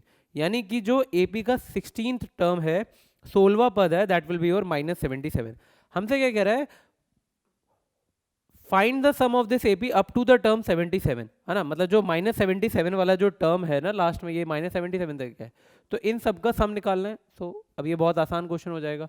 Some of n term, Sn का फॉर्मूला होता है n/2 ब्रैकेट में a + an। मैं ये वाली फॉर्मूले का इस्तेमाल इसलिए कर रहा हूँ क्योंकि मुझे AP का लास्ट टर्म पता है, अगर मुझे नहीं पता होता तो हमारे पास 2a + n-1 × d है। n टोटल टर्म्स कितने हैं यहाँ तक हमारे पास, हमें पता चल चुका है 16, तो 16/2 ब्रैकेट में a कितना है हमारा -2 प्लस an कितना है -77। 16 को 2 से डिवाइड दोगे यू विल गेट 8, -2 -77 आपको कितना आ जाएगा, -79, -2 -77 -79, 8 को 79 से आप मल्टीप्लाई कर दें तो 8 × 72, 8 × 7 = 56 और 7 कितना हो जाएगा आपका 63, ठीक है। 8 × 72, 8 9 = 72 का 2 कैरी 7, 8 7 = 56, 56 में अगर आप 7 जोड़ोगे तो 63, तो 77th टर्म तक अगर आप जोड़ोगे तो आपको सम कितना मिल जाएगा, 636 मिल जाएगा, ठीक है। तो बहुत सही सा क्वेश्चन था, सिंपल क्वेश्चन था, ज़्यादा कुछ करना था नहीं। दूसरा क्वेश्चन है, ये एक अच्छा क्वेश्चन है, इस पैटर्न में आपको क्वेश्चन जरूर देखने को मिलेगा इस बार एग्जाम में, आई एम श्योर। क्या कह रहा है, sum of first p term of an AP is q. इसको अलग से थोड़ा देखते हैं। कह रहा है sum of first p term, यानी एसपी की वैल्यू दे रखी है q, and sum of q term, S q की वैल्यू क्या दे रखी है पी। प्रूव दैट कि फर्स्ट पी प्लस क्यू का टर्म जो है वो माइनस पी प्लस क्यू है ना। Show that sum of the first p plus q term, है ना, show that sum of first p plus q term is negative में p प्लस क्यू, ये वो कहना चाह रहा है, ठीक है। ज़्यादा मिट गया। जब भी ये क्वेश्चन करना है ना, देखो AP का हथियार क्या है, AP का हथियार है A और D। अगर कोई भी AP फॉर्म करनी है आपको फर्स्ट टर्म पता होना चाहिए, and you should know the common difference of the AP, उसका सारवंतर क्या है ये हमें पता होना बहुत जरूरी है। लेकिन अभी इन दोनों के बारे में हमें कोई आइडिया नहीं है, तो हम जो गिवन डेटा है उससे हम इन दोनों पे ही फोकस करेंगे। कैसे करेंगे देखते हैं। आपको बोल रहा है sum of p term is q, हमें पता है Sn का फॉर्मूला होता है n/2 ब्रैकेट में 2a + n-1 इंटू में d। भैया कोई दिक्कत वाली बात नहीं है। अब यहाँ पे अगर मैं sp निकालूं तो sp को मैं क्या लिखूंगा, n, यही तो n को रिप्रेजेंट करता है, तो ये p/2 ब्रैकेट में 2a + p-1 इंटू में d, ठीक है। और sp की वैल्यू कितनी है हमारी, सम ऑफ पी टर्म क्या है q, तो q = p/2 ब्रैकेट में 2a + n-1 इंटू में d, ये हो जाएगा। अच्छा, इसी तरह से ये हमारा इक्वेशन फर्स्ट है। ये क्या कह रहा है, SQ = q/2, इसके अकॉर्डिंग हम चाहें तो क्या हो जाएगा 2a + q-1 इंटू में d, ठीक है। SQ की वैल्यू कितनी दे रखी है, p = q/2 ब्रैकेट में 2a + q-1 इंटू में d, ठीक है। ये हमारा सेकंड इक्वेशन हो गया। अब यहाँ पर तभी आप इसको सॉल्व कर पाओगे जब आप a और d में कोई रिलेशन मिल जाए, या d की वैल्यू निकले या a की वैल्यू निकले, ठीक है। हम मान के चल रहे हैं इस AP का हमारा जो फर्स्ट टर्म है वो क्या है a, और कॉमन डिफरेंस हमारी AP का कितना है d, ठीक है। तो हम d की वैल्यू PQ की टर्म्स में थोड़ा निकालने की कोशिश करेंगे। कैसे होगा ये तभी होगा जब आप इन दोनों इक्वेशन में कुछ सॉल्व करोगे। हम क्या करते हैं, सेकंड में से, है ना, सब्ट्रैक्ट कर रहे हैं हम किसको, सेकंड में से हम फर्स्ट इक्वेशन को क्या कर रहे हैं, माइनस। जब आप माइनस करोगे तो p में से q माइनस हो जाएगा, that will be p - q हो जाएगा यहाँ पे। और इधर क्या है आपका q/2 ब्रैकेट में 2a + q-1 d, और ये क्या हो जाएगा p/2 ब्रैकेट में 2a + यहाँ पे n नहीं है, यहाँ पे p है, ध्यान रखेंगे, ठीक है। ये हो जाएगा p-1 इंटू में d, ठीक है। ये हमें इस क्वेश्चन में यहाँ से क्लियरली दिखाई दे रहा है। अब इसको सॉल्व करके मैं चाहता हूँ मेरे d का कोई रिलेशन मिल जाए, ठीक है। अब d का रिलेशन कैसे निकालें, ये हमारा सबसे इंपॉर्टेंट चैलेंजिंग पॉइंट रहेगा, ठीक है। देख रहे हैं कुछ कट पट जाए तो बेहतर रहेगा। ये p - q है, अगर मैं q को अंदर लेके जाऊँ तो ये हो जाएगा 2aq/2, सही बात है। और ये क्या हो जाएगा dq, या फिर इसको ना हम थोड़ा अलग तरीके से भी सॉल्व कर सकते हैं। देखो मैं यहाँ से एक काम करता हूँ, इस फॉर्म में इक्वेशन लिखूँ, अगर मैं 2 को इधर भेजूँ तो क्या हो जाएगा 2q अपॉन में p, ये हो जाएगा क्या 2a plus p minus 1 into D. सही बात है, इसको हम इक्वेशन फर्स्ट मान लेते हैं। ठीक है, मैंने क्या करा, इनको इधर भेज दिया, इस फॉर्म में ले आया।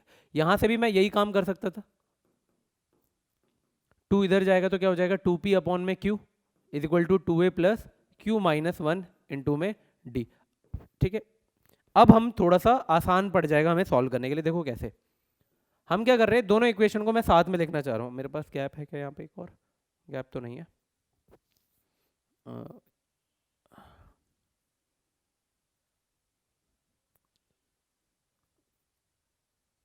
इस गैप को इस्तेमाल करते हैं। क्या कह रहा है, क्या मिला था हमें यहाँ पे, गौर करेंगे अगर दोबारा से तो यहाँ पे हमें क्या मिल गया था, 2q अपॉन में p equal to 2a plus p minus 1 into d. ठीक है, या फिर इसको यहाँ पे भी यहीं सॉल्व कर लेते हैं। दोनों इक्वेशन को मैं थोड़ा सा साथ में लिख रहा हूँ, मैं इसको थोड़ा सा कंसाइज कर देता हूँ। ठीक है,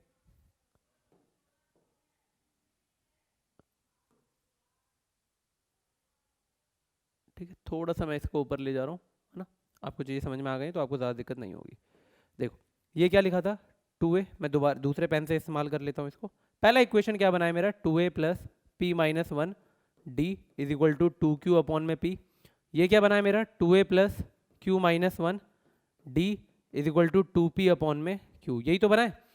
अगर मैं दोनों को सब्ट्रैक्ट कर लूँ, है ना, मैं क्या कर रहा हूँ फर्स्ट में से सेकंड माइनस कर रहा हूँ, फर्स्ट में से सेकंड इक्वेशन को क्या कर रहा हूँ सब्ट्रैक्ट कर रहा हूँ, तो साइन चेंज हो जाएंगे सेकंड वाले के, 2a से 2a कैंसिल आउट हो गया, यहाँ पे क्या कॉमन आ जाएगा d, तो आपको क्या मिलेगा p माइनस 1 माइनस का q और माइनस माइनस प्लस का 1। सही बात है क्या, यहाँ पे क्या है देखो, ये है 2q अपॉन में p और ये क्या है माइनस का 2p अपॉन में q, यही तो है।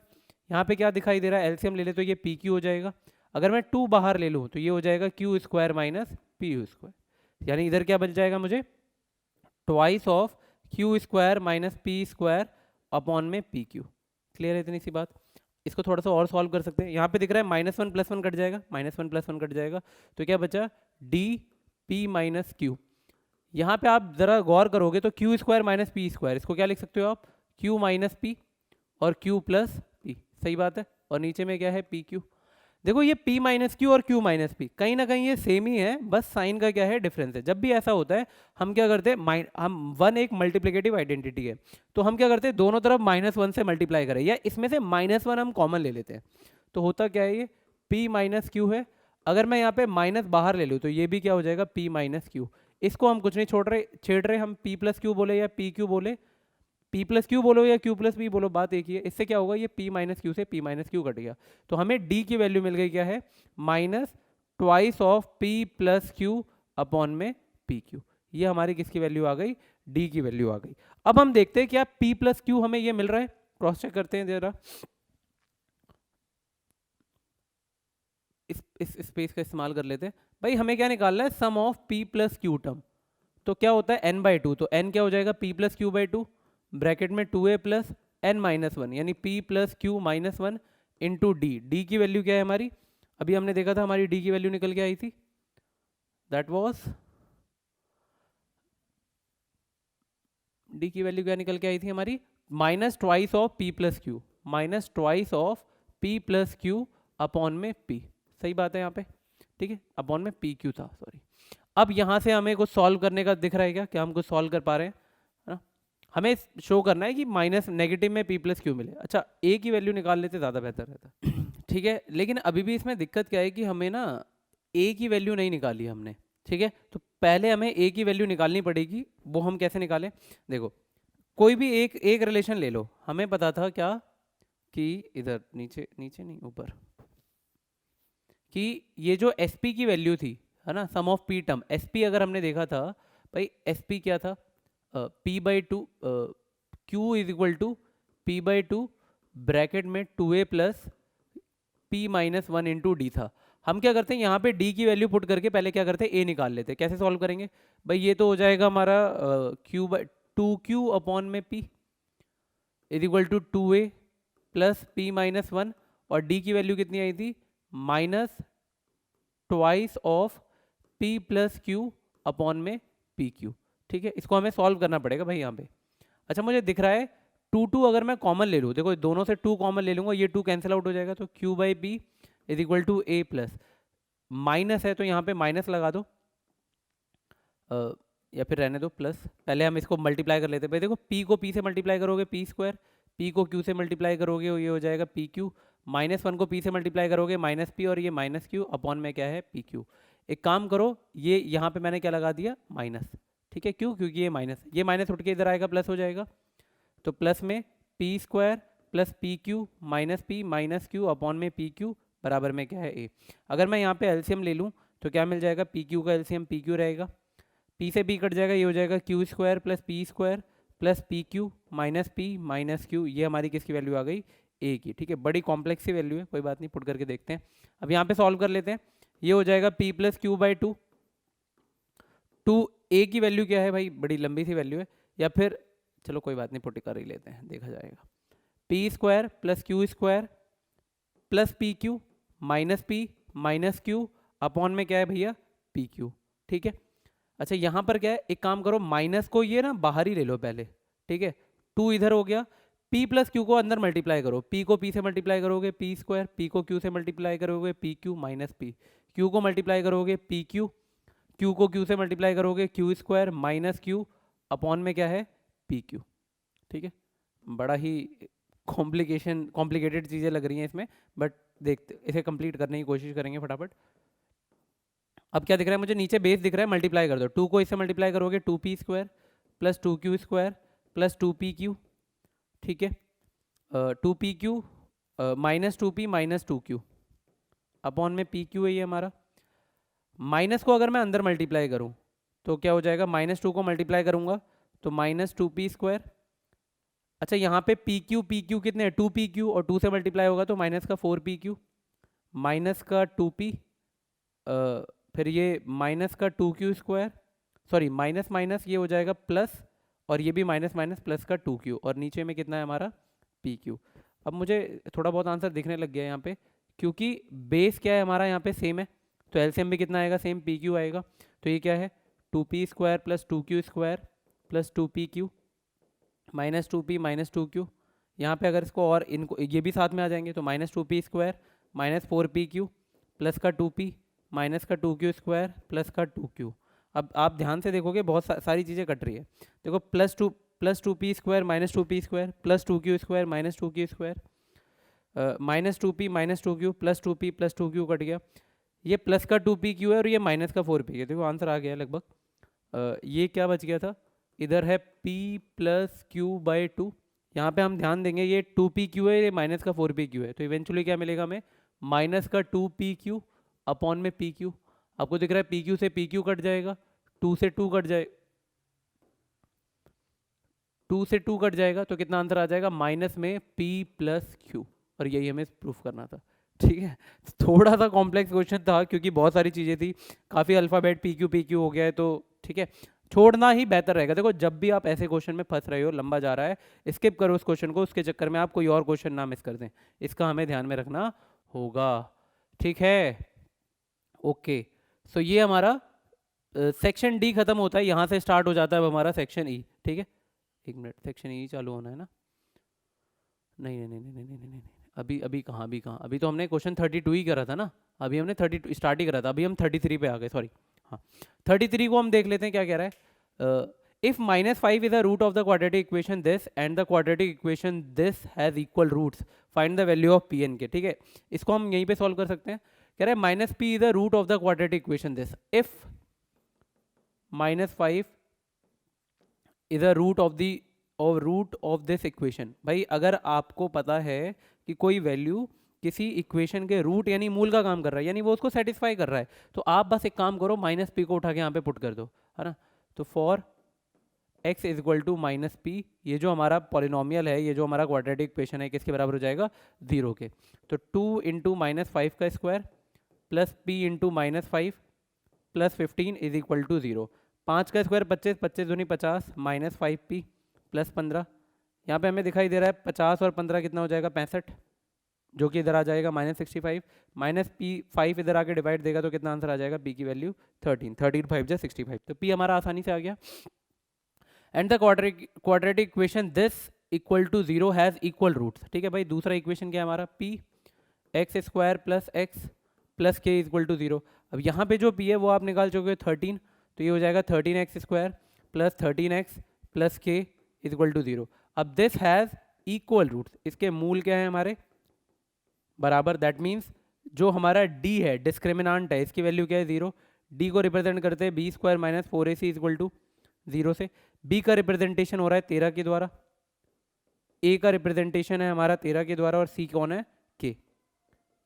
माइनस है ये 13 का स्क्वायर 169 हो जाएगा, या फिर 13 का स्क्वायर रहने ही दो, ये इधर जाएगा तो माइनस है तो प्लस हो जाएगा, प्लस में 4 इंटू 13 इंटू के। मुझे दिखाई दे रहा है कि 13 से एक 13 कट जाएगा, 4 मल्टीप्लाई कर रहा है इधर आके डिवाइड देगा, तो 13/4 ये हमारी के की वैल्यू आ गई।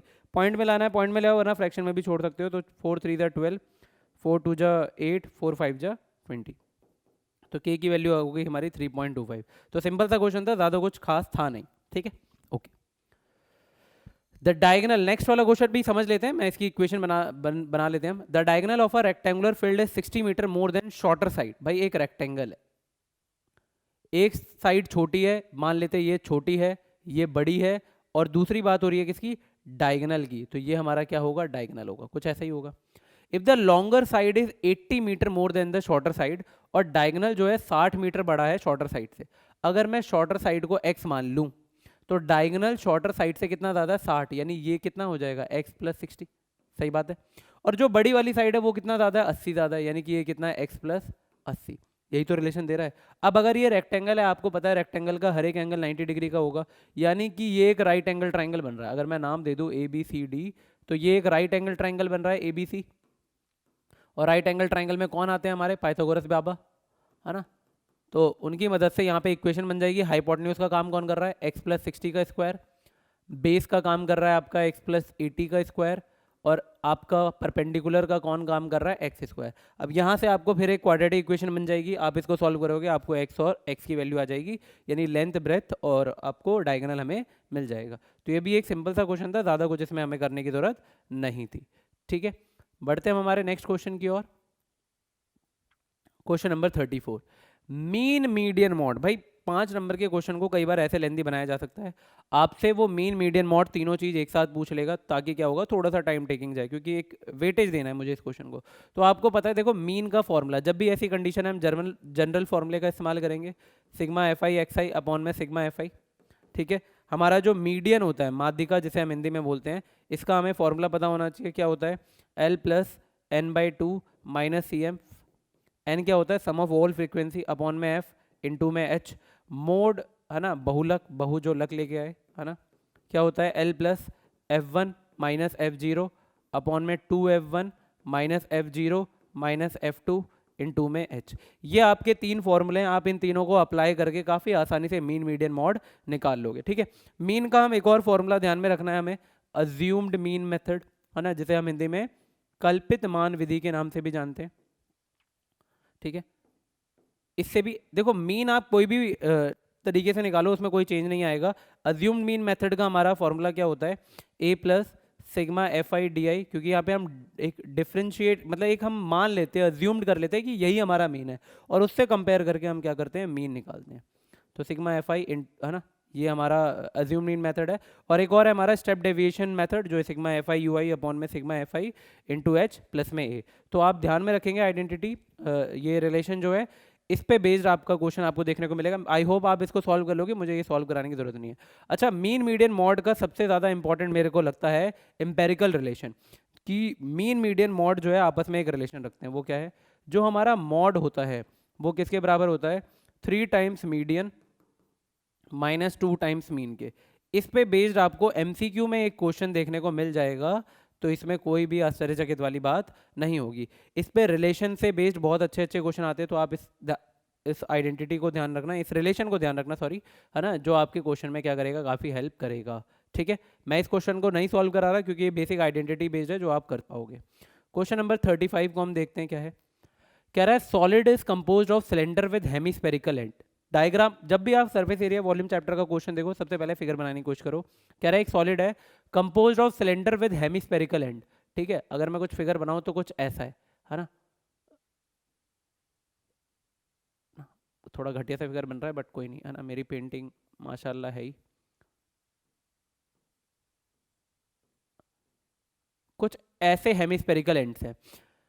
इफ द होल लेंथ का मतलब वो क्या कहना चाहता है, यहां से लेके यहां तक ये पूरा कितना है, 104 सेंटीमीटर। मैं आपको क्वेश्चन समझा रहा हूँ, आप खुद से सॉल्व करेंगे इसे। And the radius of each hemispherical and, भाई दोनों के ही रेडियस कितने हैं, 7 सेंटीमीटर। अब एक बात बताओ, अगर इसके ऊपर कंपोज्ड है तो सिलेंडर की भी रेडियस वही होगी जो हेमिस्फेयर की है, यानी सबकी रेडियाई कितनी हो गई, 7 सेंटीमीटर हो गई। Find the cost of polishing at surface at the rate of ₹10 पर सेंटीमीटर स्क्वायर। तो 10 रुपए का खर्चा आ रहा है 1 सेंटीमीटर स्क्वायर पॉलिश करने पे, टोटल खर्चा कितना आएगा। तो उसके लिए हमें पहले एरिया चाहिए। एरिया क्या चाहिए भाई, ये जो आपका क्या है, एक सॉलिड है। आप इस तरह से देखो, ये सिलेंडर है, इधर हेमिस्फेयर इधर हेमिस्फेयर। तो जब आप बाहर से देखोगे आपको सिलेंडर का चारों ओर दिखाई देगा, मुझे हेमिस्फेयर का चारों ओर दिखाई देगा और इस वाले हेमिस्फेयर का चारों ओर। इवेंचुअली आपको सिलेंडर का कर्व्ड सरफेस एरिया चाहिए, that will be 2πr/h, plus आपको दो हेमिस्फेयर, तो 2 इंटू उनका कर्व्ड सरफेस एरिया 2πr² चाहिए होगा। ठीक है, अब दिक्कत है सिलेंडर की हाइट 104 मत ले लेना, 104 तो पूरा सॉलिड है, वेसल है, 104 सिलेंडर की हाइट नहीं है। सिलेंडर की हाइट कितनी होगी, हमेशा ध्यान रखो, हेमिस्फेयर की जो रेडियस होती है वही कहीं ना कहीं उसकी हाइट का काम कर रही है, उसका लेंथ का काम करती है।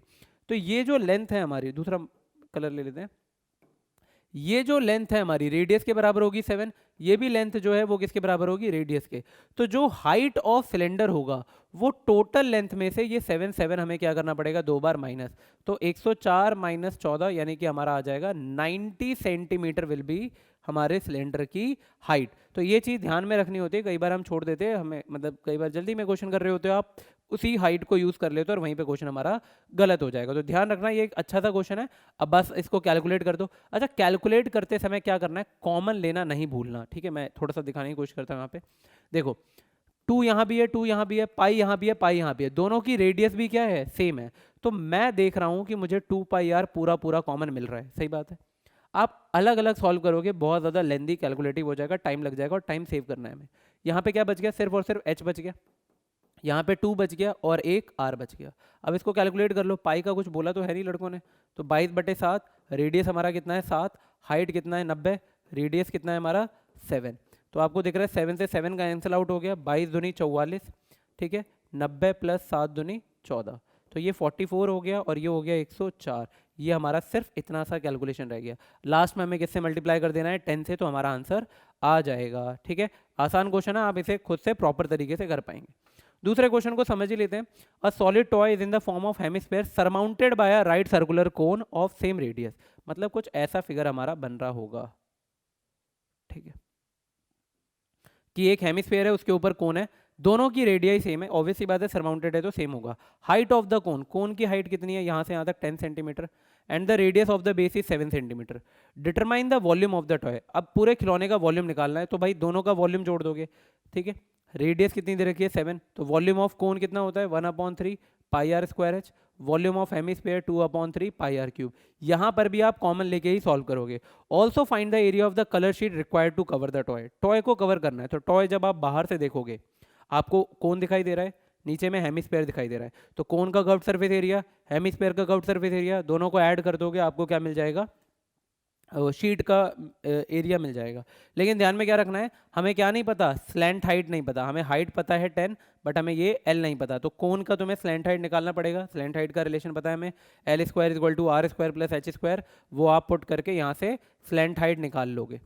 ठीक है, आपको हाइट दे रखी है 10, 10 का स्क्वायर 100, ये 7 का स्क्वायर 49, है ना, तो 149 आ जाएगा। अप्रॉक्स में स्क्वायर निकाल के फिर हमें वहाँ पे एरिया निकालना पड़ेगा। ठीक है, जैसे आपकी L की वैल्यू, L² की वैल्यू 1 कितनी आ रही है 149, तो अब 149 किसका स्क्वायर है, ऑब्वियसली नहीं पता। देखो 12 का स्क्वायर 144 होता है, ठीक है, जाना कैसे है, 12 से तो बड़ा होगा, मैं 12.5 का स्क्वायर करता हूँ।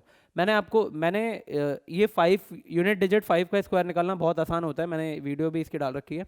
भाई 5 का स्क्वायर कितना होता है 25, 12 के बाद क्या होता है 13, तो 12 को अगर मैं 13 से मल्टीप्लाई करूंगा तो 12 दाम 120, 12 तिया 36, 156।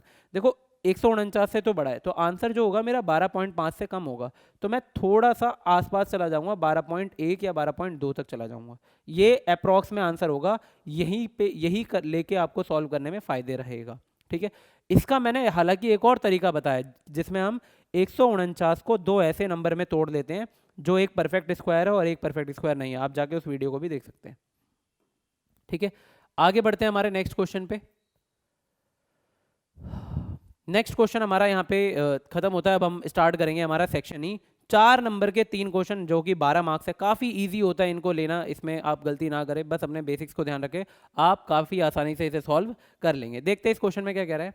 Read the following text. ठीक है भाई, बढ़िया से पढ़ो। कह रहा है Ashok wanted to determine the height of the tree. वो पेड़ की हाइट पता करना चाहता है। On the corner of his block he knew that a certain fence by the tree was 4 feet tall. है ना, मतलब ये जो फेंस है, इधर एक फेंस है ना, ये कितना है, 4 फीट टॉल है।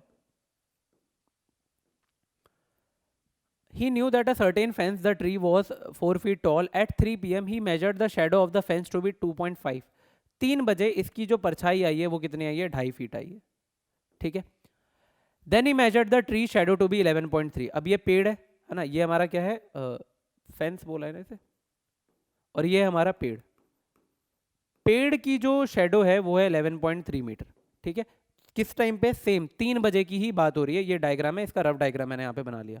क्या कह रहा है, what is the height of the tree. तो भैया पेड़ की हाइट बताओ। एक बात बताओ, जब टाइम सेम है ना, तो ये 90 डिग्री है, ये 90 डिग्री है। सन के द्वारा जो हमारा ये एंगल ऑफ ऑब्जर्व, जो एंगल फॉर्म होगा सन के द्वारा, वो हमारा क्या होगा, सेम होगा। दैट मीन्स ये 90, ये 90, ये अगर थीटा बन रहा होगा तो यहाँ पर भी क्या बन रहा होगा, सन के द्वारा थीटा। तो इवेंचुअली ये दोनों क्या हैं, एक सिमिलर ट्राइंगल है। आप इनका नाम दे दो, ए ये बी, ये सी, ये पी, ये क्यू, ये आर। ये आपस में सिमिलर ट्राइंगल हैं, और अगर ट्राइंगल सिमिलर है तो देन करस्पॉन्डिंग साइड्स का रेशियो क्या होगा, बराबर होगा। A B C similar to triangle P Q R. So A B upon में पी क्यू, मैं यहाँ पे सॉल्व कर देता हूँ। ए बी अपॉन में P Q is equal to B C upon में क्यू आर। अब आपको ए बी की वैल्यू पता है 4 फीट, पी क्यू की वैल्यू जो है वो हमें नहीं पता, उसको हम एक्स डिटरमाइन कर लेते हैं। बी सी है हमारा 2.5 फीट, और क्यू आर जो है वो फीट है, 11.3, मीटर में नहीं है, सब फीट में है, तो ये है 11.3। अगर मुझे सॉल्व करना है, ये ऊपर जाएगा 4, 11.3, और ये 2.5 कहाँ जाएगा, नीचे। इसको सॉल्व करेंगे, हमारी एक्स की वैल्यू आएगी, आपको दिख रहा है पॉइंट से पॉइंट तो कट ही जाएगा। 4 से काटोगे तो ये 452/25 आ जाएगा। 4 को 113 से मल्टीप्लाई करोगे, डिवाइड दे दो, 25 बन जाए 25, कितना बच जाएगा, 202।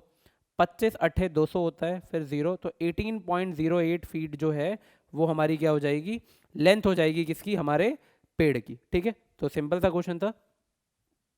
What will the length of the shadow of tree eight 12 PM। भाई लेंथ ऑफ द शेडो क्या होगी, अब 12 बजे ना सूरज ऐसे सर पे नाच रहा होगा, तो उस समय शेडो नहीं बनेगी, है ना, क्योंकि जो एंगल है वो 0 डिग्री का होगा। तो यहाँ पे हमारा शेडो क्या रहेगा, लेंथ क्या रहेगा, 0 यूनिट की हमारी क्या होगी, लेंथ होगी। Right the name of the triangle formed of this situation. भाई कौन सा ट्राइंगल बन रहा है, तो हमने देखा राइट एंगल ट्राइंगल बन रहा है।